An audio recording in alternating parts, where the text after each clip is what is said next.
میرے رسول پاک علیہ السلام فرماتے ہیں جناب موسیٰ علیہ السلام نے اللہ کی بارگاہ میں عرض کیا، اے اللہ ساری دنیا کہتی ہے ہم عزت والے ہیں، ہم عزت والے، من اعز عبادک یا اللہ، اے اللہ تو بتا تیرے بندوں میں عزت والا کون ہے؟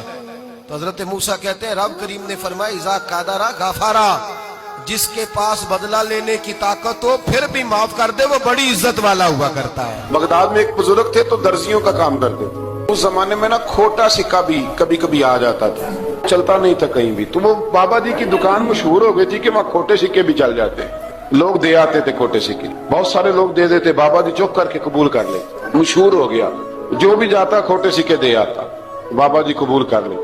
پھر شام کو نا گھوڑے پہ بیٹھ کے جاتے اور دریا میں بہا۔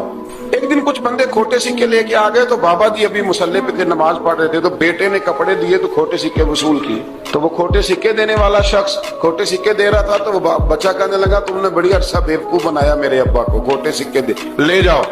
کہنے لگا تمہیں واقعی نہیں پتا چلتا کھوٹے ہیں؟ کہا ابا جی کا نہیں مجھے پتا، پر مجھے تو پتا ہے نا، اور میرا ابا شام کو کھول کے دیکھتا ہے تو پھر جو کھوٹے کھوٹے ہوتے ہیں انہیں دریا میں بہا کے آتا ہے، لے جاؤ اپنے۔ اتنی دیر میں بزرگ نماز سے فارغ ہوئے، کہنے لگے نہیں نہیں بیٹے رکھ لے، کھوٹے ہی رکھ لے۔ کہا جناب کیوں؟ فرمانے لگے میں کھوٹے اس لیے رکھ لیتا ہوں کہ لوگوں نے پیسوں میں ملا کے دوسروں کو بھی تو دینے ہیں نا، تو میں چاہتا ہوں چلو باقی لوگ نقصان سے بچ جائیں، ہمارا تو گزارا ہو ہی رہا ہے، باقی لوگ نقصان سے بچ جائیں۔ اور فرمایا پھر میں شام کو جا کے دریا میں ڈال کے آتا ہوں کہ کہیں میری اولاد بھی ان کو آگے نہ چلا دے، میں چاہتا ہوں کہ اور لوگ اس کام سے بچ جائیں۔ درویش کہتے ہیں کہ جب اس بابے کا آخری وقت آیا نا تو جو اس نے جملہ کہا میرا کلیجہ پھٹ گیا۔ آخری وقت جو اس نے دعا مانگی تو فرماتے ہیں میرے اندر وجد اور کیف کی صورت پیدا ہو گئی۔ فرماتے ہیں ان بزرگوں نے اپنے آخری وقت دعا مانگی، اے اللہ میں نے ساری زندگی کھوٹے سکے قبول کیے تاکہ تیرے بندے شر سے بچ جائیں، تو یا اللہ تو بھی اس کھوٹے سکے کو قبول فرما لے۔ وہی عمر جو پہلے مارتے تھے غریبوں کو، وہی فاروق امیر المومنین بنے، چہرے پہ نقاب پہنا، گلی سے گزر رہے، ایک بوڑھی اماں پریشان بیٹھی، عمر روک گئے، غلام سے کہنے لگی بوڑھی پریشان لگتی ہے، حضور پوچھ لیتے، فرمایا اماں اندر آ جائیں۔ اماں کہنے لگی جاؤ دوڑو اپنا کام کرو، کہا تیری مہربانی آنے دے۔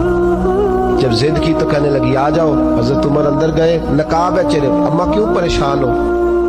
کہنے لگی عمر سے بڑی شکایت۔ کیا ہوا؟ کہنے لگی بوڑھی بھی ہوں، بیوہ بھی ہوں، بے اولاد بھی ہوں، 25 دینار کا قرضہ چڑھ گیا، 3 دن ہو گئے روٹی نہیں کھائی۔ عمر امیر المومنین ہے، اس نے میرا حال ہی نہیں پوچھا۔ حضرت عمر کہنے لگے اماں عمر کو کیا پتا تو اس حال میں ہے؟ تو مدینے کی وہ بوڑھی عورت بھی جانتی تھی کہ جمہوریت کیا ہوتی ہے، جمہوریت کیا ہوتی ہے۔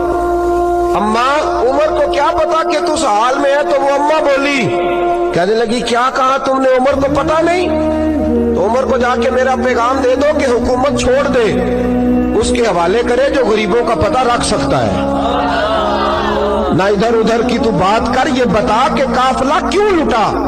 مجھے رہزنوں سے غرض نہیں، تیری رہبری کا سوال ہے۔ تو بہانہ کر کے سائیڈ پہ ہو گیا، بول، تو پتہ رکھ نہیں سکتا تو کیوں حکومت کرتا ہے؟ آپ کے غلام کہتے ہیں عمر دوڑ لگا کے باہر نکلے، کھانا پکا پکایا گھر سے لائے، 25 دینار بھی لائے، 2 بوریاں اناج کی کندھوں پہ رکھ لی۔ غلام کہنے لگا حضور مجھے دے دیں۔ فرمایا وعدہ کر قیامت کے دن بھی میرا بوجھ اٹھائے گا؟ حضور میں نہیں اٹھا سکتا۔ عمر لائے، اس بوڑھی اماں کو 25 دینار دیے، 2-3 مہینے کا راشن دیا، کھانا کھلایا۔ یہاں تو جس کا 200-400 ووٹ ہو اسے ہے کوئی سردار چودھری پوچھ لے، غریبوں کو کون پوچھتا ہے؟ لیکن جب میلاد کا انقلاب آتا ہے پھر غریبوں کی عزت بڑھتی ہے۔ حضرت عمر اماں کے پیروں میں بیٹھ گئے، کہنے لگے اماں چل عمر کو میری خاطر معاف کر دے۔ اماں نے ایک لفظ کہا تو آپ کے غلام کہتے ہیں عمر کو اتنا روتے کبھی نہیں دیکھا جتنا عمر آج روئے۔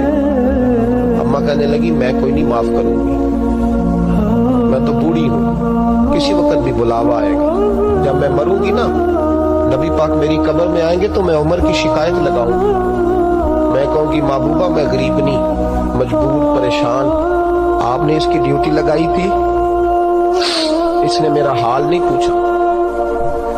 آپ کے غلام کہتے ہیں عمر اس طرح روتے جیسے بچہ بلک کے روتا. کہنے لگے اماں اس طرح نہ کرنا, عمر بڑا کمزور ہے, وہ بڑا کمزور ہے, وہ یہ شکایت نہ لگانا, عمر بڑا ماڑا ہے, حضور کا سامنا نہیں کر سکے. اماں کہنے لگی نہیں, میرا دکھ ہی بڑا ہے, میں عمر کی شکایت لگاؤں گی. حضرت فاروق اعظم منت کرنے لگے تو بوڑھی کہنے لگی چل تیری خاطر عمر کو معاف کیا. حضرت عمر کہنے لگے مجھے لکھ کے دے. اماں کہنے لگی تم لکھ دو میں سائن کر دیتی ہوں. حضرت عمر نے لکھا فلاں بنت فلاں عمر سے ناراض تھی, پھر عمر نے راضی کر لی. وہ اماں دستخط کرنے ہی لگی تھی کہ مولا علی شیر خدا آ گئے. حضرت عبداللہ ابن مسعود آ گئے رضی اللہ تعالی عنہما. اندر آتے ہی کہنے لگے عمر یہاں کھڑے ہو, میں سارے مدینے میں ڈھونڈ آیا ہوں. وہ ملک شام کے کچھ سفیر ملنے آئے. اماں فٹافٹ اٹھ گئی, ہائے یہ عمر تھا, عمر کے سامنے کہتی رہی. فاروق اعظم کہنے لگے نہ اماں تو وعدے پہ قائم رہ, تو نے جو کیا ٹھیک کیا, سائن کر.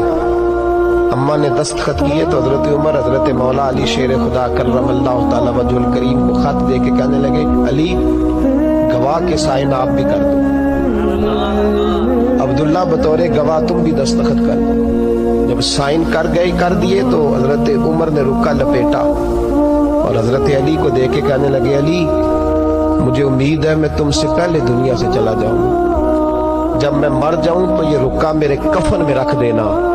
میرے نبی نے اگر پوچھا عمر میری امت کا کیا کر کے آئے ہو, تو میں رکا نکال کے عرض کروں گا مولا ایک بوڑھی اماں ناراض تھی, میں اسے بھی راضی کر کے آیا ہوں. حضرت سلمان فارسی گورنر تھے, کھانا کھا رہے تھے, دسترخوان بچھا تھا. رسول پاک صلی اللہ علیہ وسلم کا فرمان ہے روٹی کا لقمہ دسترخوان پہ گرے اٹھا کے کھا لو, اللہ تمہاری بخشش فرما دے گا. دسترخوان صاف ہوتا ہے. روٹی بڑے گورنر تھے آپ, بڑے بڑے سفیر بیٹھے تھے, وزیر بیٹھے تھے, روٹی کا لقمہ گر گیا. آج تو لوگ فیشن میں عزت ڈھونڈتے ہیں نا, وقار ڈھونڈتے ہیں کہ میں جدید دنیا کے ساتھ مل جاؤں. دیکھو عزت کس بات میں. حضرت سلمان فارسی روٹی کھا رہے تھے, سفیر وزیر نہ جانے بڑے بڑے لوگ بیٹھے تھے, کھانا کھاتے کھاتے لقمہ گرا دسترخوان پہ. حضرت سلمان فارسی نے سمیٹا, منہ میں رکھا, پھر انگلی مار کے دسترخوان صاف کیا. ایک صحابی کان میں کہنے لگے سلمان کیا کر رہے ہو, کیا کر, آپ گورنر ہے, سوچئے تو صحیح, یہ لوگ کیا کہیں گے دنیا دار کے مسلمانوں کو روٹی نہیں ملتی, اٹھا کے کھا رہے. کان میں بات کی, کان میں. حضرت سلمان فارسی کان میں جواب دے سکتے تھے, کہہ سکتے تھے نہیں ایسے ہی کرنا ہے, انہوں نے کان میں بات کی. لیکن جناب سلمان فارسی اعلیٰ اعلان بولے, کہنے لگے ان 4 5 6 دنیا داروں کے لیے میں اپنے نبی کا طریقہ چھوڑ دوں, اپنے رسول کی سنت چھوڑ دوں. یہ 4 5 دنیا دار دنیا کی طرف دیکھ کے میں مصطفیٰ سے منہ موڑ لوں. پھر جوش جذبات میں سر سے پگڑی اتار دی, رونے لگے. آپ فرمانے لگے میں مدینے کے بازاروں میں کھجوریں اتارتا تھا, نوکریاں کرتا تھا, یہ جو میرے سر پر عزت کے بال ہیں یہ محمد عربی کے اگائے ہوئے ہیں. حضرت انس بن مالک حدیث کے راوی ہیں, توجہ کرنا. کہتے ہیں ایک بی بی حضور کے پاس آئی, اپنا علاقہ چھوڑ آئی, آ کے کھڑی ہوئی تو اس نے کہا حضور میں خاندان بھی چھوڑ آئی ہوں, سسرال بھی,